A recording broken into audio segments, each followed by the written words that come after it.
Hey, I'm Adam, and this is Horizons.forge. Today I'm going to be spending a bit more time painting than usual to test out some army color schemes for my Warhammer Age of Sigmar army. This box comes with 3 of these models, but in AOS a unit must consist of 5 of these particular models. I actually have a ton of these Stormcast Eternals models from the Dominion set, but I'm unsure how I want to paint them. I have a few paint schemes in mind, like the classic gold from the box art, but I think it would be more fun to use some of these less usable models to test them out and put them on a scenic base together. These models are monopose, meaning that they can only be assembled one way, and are all wielding hammers. I'm more of a sword or spear guy myself, so I have no qualms losing out on a few models to a diorama instead of my army.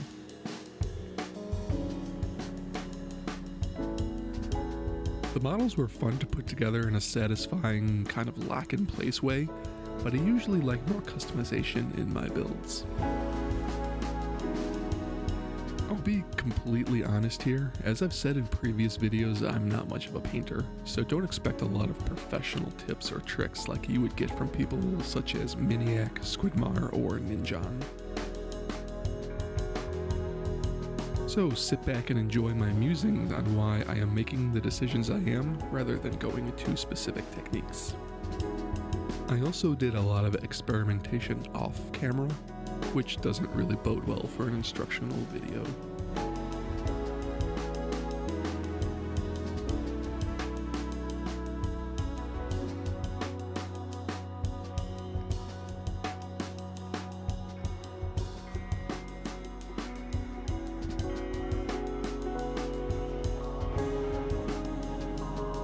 After getting these guys totally assembled, I hit them with the classic 1-2 punch of black primer and a white zenithal from above.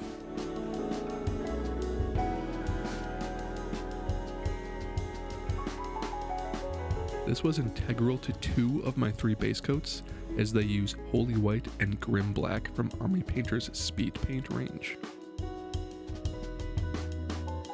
Normally, black and white are notoriously difficult to paint, but these make that a very easy process instead, honestly.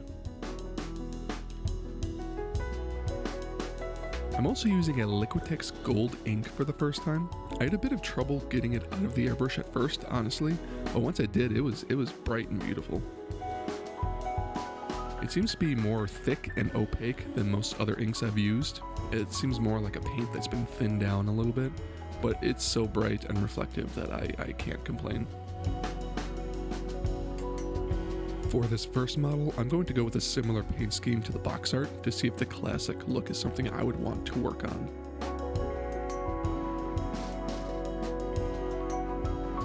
Spoiler alert, it's not.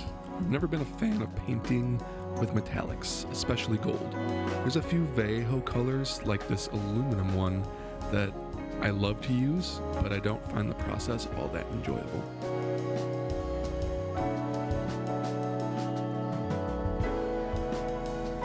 Non-metallic metal is something I want to experiment with in the future, but not for an army of entirely armored golden dudes. So, oil paints are something that no painter should be afraid of. They flow perfectly, can usually be wiped away without issue, and aren't all that difficult to use. That being said, I had some issues this go around. The model didn't clean up as I would have liked and gave me issues with paint adhesion, probably because of that.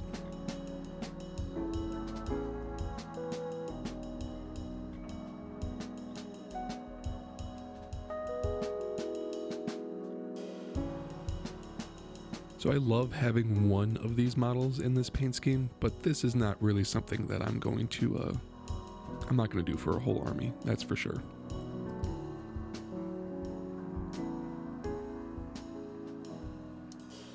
I was trying out a new synthetic brush from Raphael. It was okay. It worked pretty well, but it's not something that I would spend that much money on again, because it just wasn't at the same quality as a regular Kalinsky.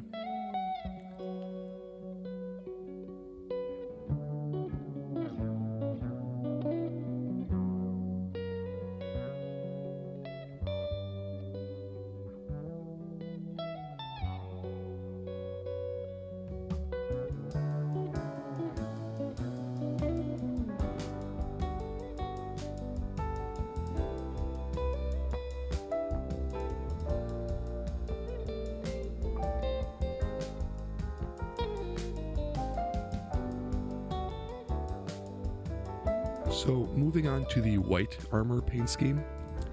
Personally, I think my Zenithal highlight was a bit weak for this particular speed paint. I should have hit it with a super bright highlight of pure white before hitting it with the holy white speed paint all over. Either way, it was a cool effect, but the problem came when I decided to add in other colors to the mix. I lost that holy white knight look I was going for and ended up with an almost Tyranid paint scheme, which wasn't what I wanted.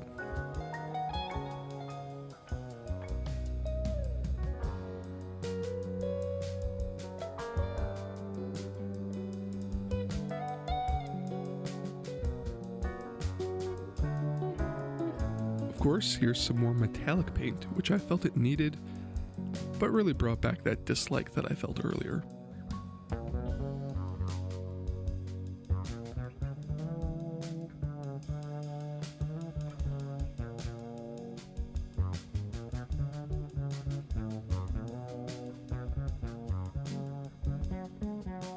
Finally, I started adding some highlights across the board here, especially a bright white highlight that really made the armor look sharper and cleaner, and it made a lot of the higher parts of the model stand out more.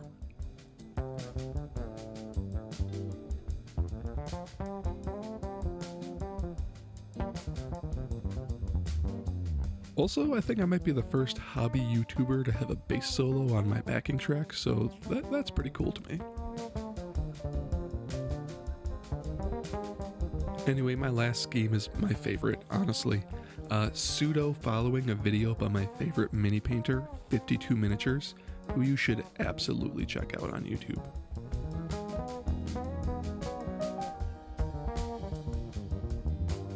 I genuinely loved how this guy came out and is most likely the one I'll be using for my entire army when it comes time.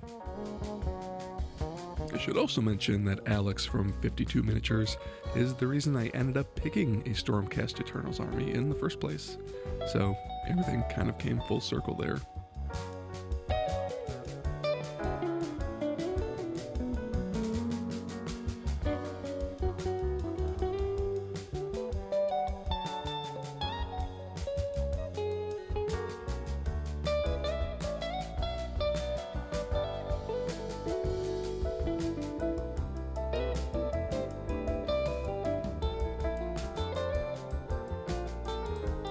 So I like the black one the most. What do you guys think? Leave a comment letting me know which one is your favorite. Or tell me everything I did wrong and what you would do differently. I'm genuinely interested.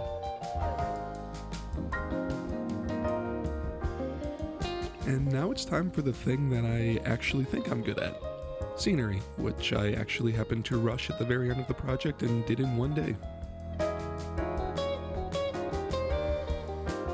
I roughly cut some XPS foam into shapes and stacked them on my base, trying to give me room to give each model a different platform to stand on, and for my plaster rock molds to have space to rest. Like most builds that I use these rock molds for, I smash them up and place them randomly across the area to add visual interest and unique shapes.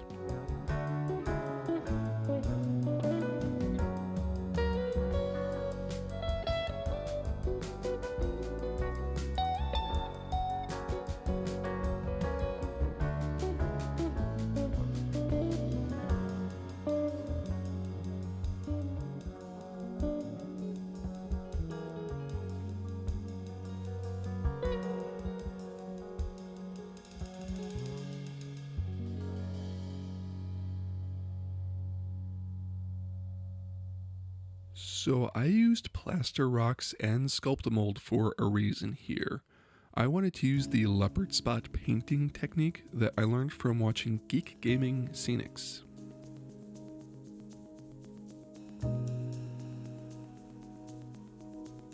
I found that it's best used on plaster surfaces as they are very porous and drink up the paint, allowing the white of the plaster to seep through and let the paints blend naturally together. I will admit that all of my washes here were a bit too thick, so it came out darker than I would have liked, but your mileage may vary. With a thinner paint, it would allow more white of the plaster to show through, and you can see why that matters later. Using a yellow ochre, a brown umber, and a dark gray blue, I laid down some random spots of color, probably too much, as you want some of the white to show through for the next step specifically.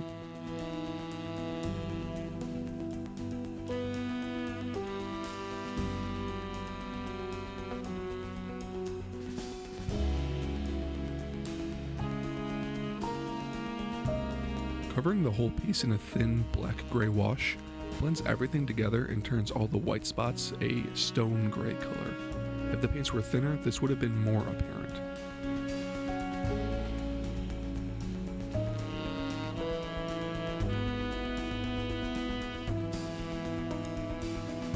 Another tip, for dry brushing you don't necessarily want your brush dry.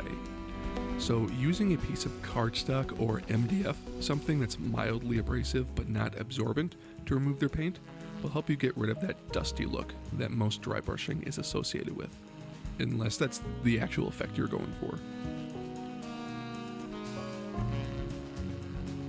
After a few layers of progressively lighter grays and whites, I drop a few spots of even thinner black wash over the piece to add contrast, and now we have a pretty convincing stone color, I think.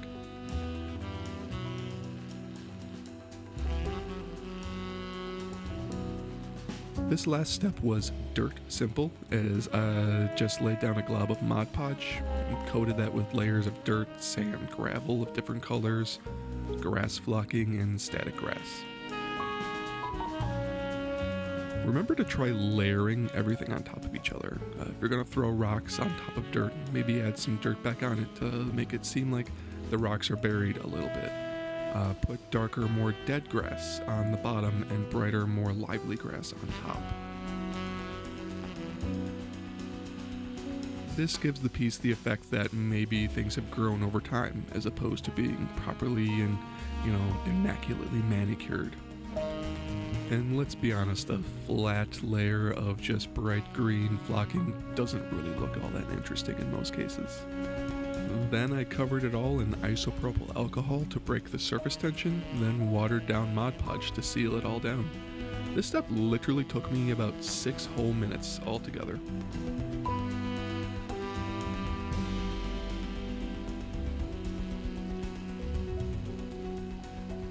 Lastly, it was time to place the models and finally paint the base black.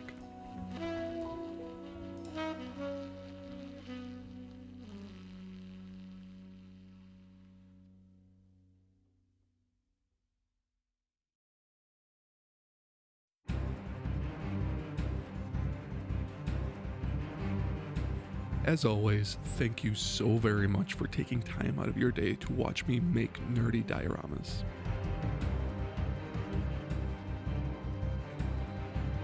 Any like, comment, subscription, and anything like that helps build this channel and helps me grow and is greatly appreciated.